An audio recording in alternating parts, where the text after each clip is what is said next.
বলিনি তুমি এরকম ড্রেস পরে কোথাও যাবে না? কেন? এই ড্রেসটা আবার খারাপ কোথায়? তুমি খুব ভালো করেই জানো আমাদের বাড়ির মেয়েরা এসব নোংরা ড্রেস পরে বাইরে বেরোয় না। আপনি এই ড্রেসটাকে খারাপ বললেন? আপনি জানেন এই ড্রেসটার দাম কত? এই ড্রেসটার যা দাম তাতে আপনার মেয়ের 5টা জামা কিনা হবে। দেখো বৌমা, দামটা বড় কথা না, যে পোশাকটা পরলে তোমাকে 5টা মানুষ খারাপ চোখে দেখবে সেই পোশাকটা তুমি নাই বা পরলে। দেখুন, কে কি বললো সেটা দেখে আমার কাজ নেই। আমি শহরে থাকা মেয়ে, আমি ছোট থেকে মডার্ন ড্রেস পরেই বড় হয়েছি, তাই আমি আপনাদের মতো গাইয়া পোশাক পরতে পারবো না। বৌমা, তুমি যে এতটা নোংরা মেয়ে সেটা আমি আগে জানতাম না। যদি জানতাম তাহলে তোমার মতো মেয়ের সঙ্গে আমার ছেলের কোনোদিন বিয়ে দিতাম না। কপালটা তো আমার খারাপ যে আপনাদের মতো এরকম একটা চষা ফ্যামিলিতে এসে পড়েছি। এই, ওটা রিয়াজের বউ না?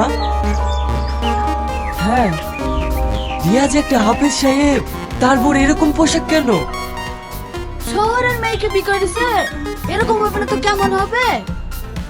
আজকাল শুধু শহরের না, গ্রামের মেয়েরাও এরকম সাজ পোশাক পরছে। তাছাড়া শুনলাম নাকি মেয়েরা মুখে বিশাল জোর, কারো কথা শোনে না। বাপ, তোর বোন সাজ পোশাক দিন দিন খারাপ হয়ে যাচ্ছে। কিছু বলতে গেলে মুখে মুখে তর্ক করে। এইভাবে চলতে থাকলে সমাজ আমাদেরকে কোন চোখে দেখবে? আর তাছাড়া তুই হাফেজ সাহেব, তোর একটা সম্মান আছে, লোকে দেখলে তোকে কি বলবে? আমি তোমাদেরকে তক্ষুনি বলেছি যে আমি ওই মেয়েকে বিয়ে করব না, তোমরা তাও আমার জোর করে বিয়ে দিয়েছো। ঠিক আছে, ও আসুক, ওকে আমি বুঝিয়ে বলছি। তোমাকে আমরা সব বান্ধবী মিলে একসাথে দেখা করি, খুব ভালো লাগে। ভালো তো লাগবে, তোর বর তো একটা গাধা, তোকে কোনো কিছুতেই বাধা দেয় না। যত সমস্যা আমাদের।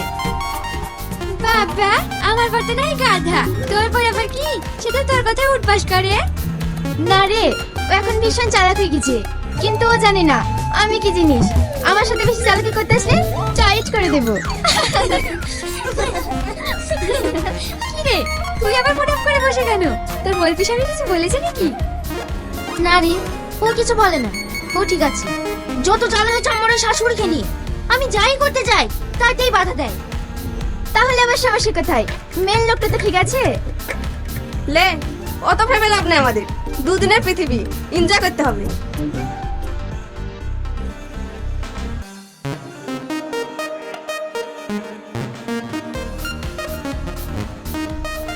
কি পার্সোনাল কোনো জ্ঞান নেই? আমি এখানে নামাজ পড়ছি আর তুমি বসে বসে মোবাইল বাজাচ্ছ। তুমি নামাজ পড়ছো তো আমি কি করব? আমি কি তোমাকে বাধা দিতে গিয়েছি? তুমি আর নামাজের মর্ম কি বুঝবে? একজন মুসলিম ঘরে মেয়ে হয়ে নামাজ তো পড়োই না। দয়া করে এইসব বন্ধ করো। রাস্তাঘাটে বেড়ানোর জোরে সবাই আমাকে ধরে ধরে বলছে তোর বউ নাকি মদ সিগারেট খায়। এসব শুনতে কি ভালো লাগে বলো? আমি একজন হাফেজ সাহেব, আমার একটা মান সম্মান আছে। তুমি নিজের কথাটা না ভাবো, আমার কথাটা তো একটু ভাবো। আমারও তো কারোর কথা ভাবার টাইম নাই। সব কিছুতে ছেলেদের স্বাধীনতা আর মেয়েদের কোনো স্বাধীনতা নাই, তাই আমি যেরকম সেরকমই থাকবো। এতদিন ধরে তো তোমাকে কিছুই বোঝাতে পারিনি, আজকে আর কি বুঝবে? তোমার যা ইচ্ছা তাই করো। সেজে তুমি কোথায় যাচ্ছ? তোমার তো কোনো কিছুতে খোঁজ খবর নাই। মেয়েটার বাড়িতে যে রোজ রোজ অশান্তি হচ্ছে, তুমি খোঁজ নিয়েছো? কই, পল্লবী তো আমাকে ফোন করেনি। তাহলে তুমি কেমন ভাব ভাবো? মেয়ে ফোন না করলে তার তুমি খোঁজ নেবা না, তাই আমার মেয়ে আমিই যাচ্ছি। আজ আবার সকাল সকাল কোথায় যাচ্ছো? আজ আমার মা আসবে, তাই বাজারে যাচ্ছি। তোমার মা আসবে, তুমি তোমার স্বামীকে বলবে তুমি কেন বাজারে যাচ্ছো? আমি গেলেই বা সমস্যা কোথায়? সমস্যা কিছুই নেই, তুমি এই বাড়ির বউ, আমি তোমাকে বাইরে যেতে দেবো না। এই বাড়িতে থাকতে হলে আমি যা বলবো তাই শুনতে হবে। আর তোমার যা যা দরকার হবে আমার ছেলেকে বলবে, ও সব এনে দেবে। এই জেলখানা থেকে মানুষ বাস করে, থাকবো না আমি এই বাড়িতে। কি হয়েছে বুড়ি, তুই এভাবে কাঁদছিস কেন? আমি যাই করতে যাই তাতে এত সমস্যা। এই সব কিছুর জন্য দায়ী হচ্ছে তোমরা। এসব কি হচ্ছে বিয়ান?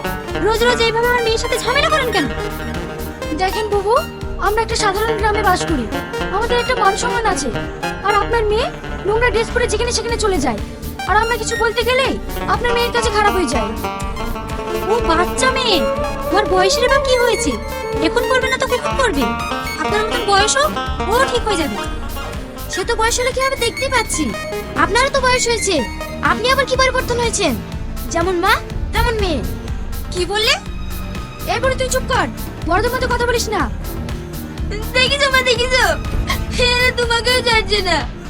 তাহলে তুমি বলো আমি এখানে কিভাবে থাকি?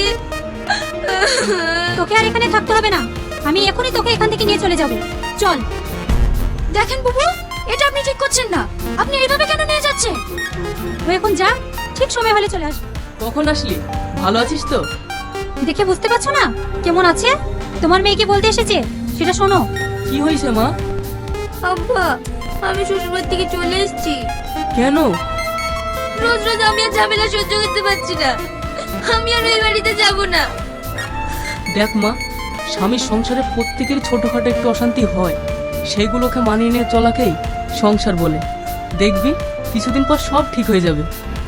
এভাবে আমি আমার মেয়ের জীবনটাকে শেষ করতে পারবো না। তার থেকে তুমি উকিল ডাকো, ডেকে ডিভোর্স করিয়ে নাও। তুমি কি সব উলটপালট বকছো? এতদিন ধরে তো আমার সংসারটাকে নষ্ট করেছো, এবার লেগেছো মেয়েটার পিছনে। মা হয়ে মেয়েকে বোঝাবে তা না, মেয়েকে আশকারা দিচ্ছ। আব্বা, আমার স্বামীটা ভালো, কিন্তু ওই বুড়িটা খারাপ। আব্বা, একটু কাজ করলে হয় না? কি কাজ? তুমি তো ডাক্তার, তুমি তো সব কিছুরই ওষুধ দাও। তুমি আমাকে এমন কিছু দাও যেটা গেলে বুড়ি মারা যাবে। এটা তুই কি বলছিস? এটা আমি কোনোভাবেই করতে পারবো না। তা পারবে কেন? মেয়েটা মরুক, সেটাই তো চাইছো। আমি ওষুধ দিয়ে দিচ্ছি, জেল খাটতে পারবে তো? আব্বু, তুমি এমন কিছু ওষুধ দাও যেটা খেলে একদিনে মরবে না, আস্তে আস্তে মরবে। ঠিক আছে, তোদের সুখেই আমার সুখ।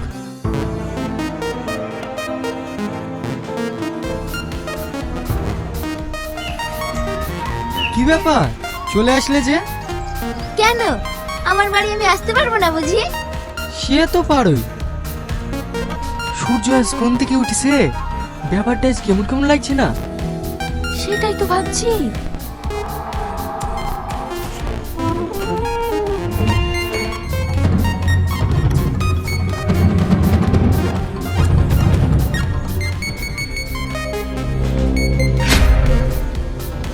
হে দেখেন নেন, আপনার বিয়ান আপনার জন্য পাঠিয়েছে। আমি এসব খাবো না। কি বলছেন মা? আপনি আমার উপরে এখনো রেগে আছেন? আমি কিন্তু আপনার উপরে রেগে নেই। লেন। না, না খেলে আমিও ছাড়বো না। হ্যাঁ করেন। কমপ্লিট। আপনার হাত মুখ ধুয়ে খেলেন। বৌমা, তুমি ঘুম থেকে কখন উঠেছো? মা, আমি ঘুম থেকে ভোরবেলায় উঠেছি, উঠে বাড়িঘর পরিষ্কার করে রান্না বান্না সব সেরে ফেলেছি। যান, আপনারা হাত মুখ ধুয়ে এসে খেলেন। মা, তোমার বৌমা এতটা চেঞ্জ, বাপের বাড়ি থেকে আসার পরে এতটা ভালো কি করে হলো? নিশ্চয়ই ওর বাপ শাসন করেছে। যাক, ও যে ভালো হয়েছে এটা দেখেও আমার ভালো লাগছে। বাদ দে সব, তুই যেন আবার ওর সঙ্গে খারাপ ব্যবহার করিস না। করছি, খালি খালি ভালো সংসারটাকে নষ্ট করছি। এরা তো আমাকে খারাপ কিছু বলে না, যা বলে আমার ভালোর জন্যই বলে। তাতে আমার স্বামী হচ্ছে একজন হাফেজ ছেলে, তার কথাও ভাবতে হবে। না না, আমাকে পরিবর্তন হতেই হবে, আমাকে ভালো হতে হবে। হ্যালো। হ্যাঁ মা, বলো। কি রে, তোর শাশুড়ির খবর কি? ওষুধটা ঠিকঠাক খাওয়াছিস তো? না মা, আমি আর আমার শাশুড়িকে মারতে চাই না। তুই কি বলছিস? হ্যাঁ মা, আমি তোমার কথা শুনে এই বাড়িতে আর অশান্তি করতে চাই না। এর থেকে ভালো হেরাতে চাই আমি সেভাবেই চলবো। বৌমা। হ্যাঁ মা। ঠিক আছে মা, আমি এখন রাখছি, পরে কথা বলবো। মা আমাকে ডাকছেন? হ্যাঁ মা, বলছি তোমার চুলগুলো কদিন ধরে দেখছি উস্কো খুস্কো হয়ে আছে, আসো একটু তেল দিয়ে দিই। ঠিক আছে মা।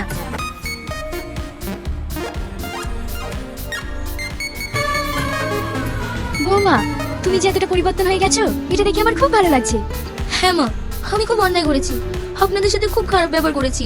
প্লিজ মা, আপনি আমাকে ক্ষমা করে দিয়েন। দূর পাগলি, তুমি তোমার মেয়ের মতো, তোমার উপর আমার আর কোনো রাগ নেই। আমি আর আছি কদিন, তারপর থেকে তো এই সংসার তোমাকেই চালাতে হবে। দেখেন মা, আমি আর আপনাদেরকে কষ্ট দেবো না। আচ্ছা ঠিক আছে, আমি পানি টিপে দিচ্ছি, তুমি গা ধুয়ে নাও।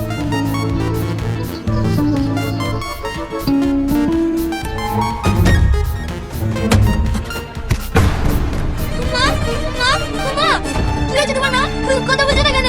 মা, মা, ও মা, তুমি তাড়াতাড়ি আসো। দেখো মা আর কথা বলছো না। মা, মা, আপনার শরীর এখন ঠিক আছে তো? হ্যাঁ মা, আমি ভালো আছি। তুমি মায়ের কাছে বসো, আমি বাজারে থেকে ঘুরে আসি। ঠিক আছে। মা, আপনার শরীর এখন ভীষণ দুর্বল, প্লেন দুধটা খেয়েলেন।